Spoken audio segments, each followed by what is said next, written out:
ദൈവ തിരുനാമത്തിന് മഹത്വം ഉണ്ടാകട്ടെ. അനുഗ്രഹീതമായ നല്ല ദിവസത്തിനായിട്ട് നന്ദി പറയുന്നു. പ്രിയമുള്ളവരെ, നമ്മള് ഈ ഭൂമിയിൽ ജീവിക്കുമ്പോഴേ നമ്മളെ നമ്മുടെ യോഗ്യത കൽപ്പിക്കുന്നത് നമുക്ക് ചുറ്റുമുള്ള ആളുകളാണ്.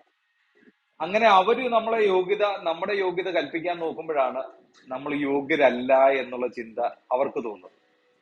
എന്നാൽ ഞാനും നിങ്ങളും യോഗ്യതയുള്ളവരായിട്ട് യോഗ്യന്മാരായിട്ടാണ് ദൈവം കണ്ടിരിക്കുന്നത്.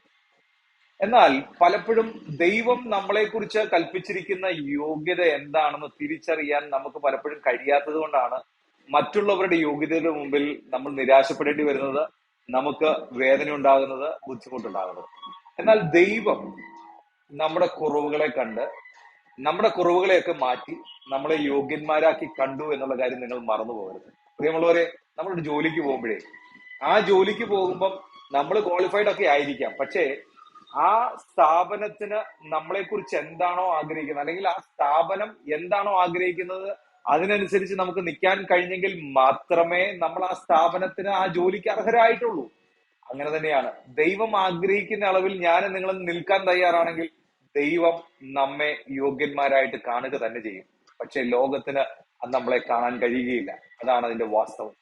അപ്പോൾ തന്നെ വേറൊരു കാര്യം ഞാൻ പറഞ്ഞുതരാം. യോഗ്യന്മാരുടെ പുറകെ, ലോകത്തിലെ യോഗ്യന്മാരുടെ പുറകെ, യോഗ്യത കൽപ്പിക്കുന്ന ലോകത്തിന്റെ പുറകെ, മനുഷ്യന്റെ പുറകെ നമ്മൾ പോകരുത്, സമയം പാഴാക്കരുത്. കാരണം ഈ യോഗ്യന്മാരൊക്കെ നമ്മൾ മരിക്കുമ്പോഴേ നമ്മുടെ ശവോടക്കിന് വന്ന് കൈയും കെട്ടി നിൽക്കുമ്പോൾ യോഗ്യതയില്ലാത്ത ഒരുപാട് ആളുകളെ ദൈവം എഴുന്നേൽപ്പിക്കും. എന്തിനാണെന്നറിയാവോ? പെട്ടി ചുമക്കാൻ.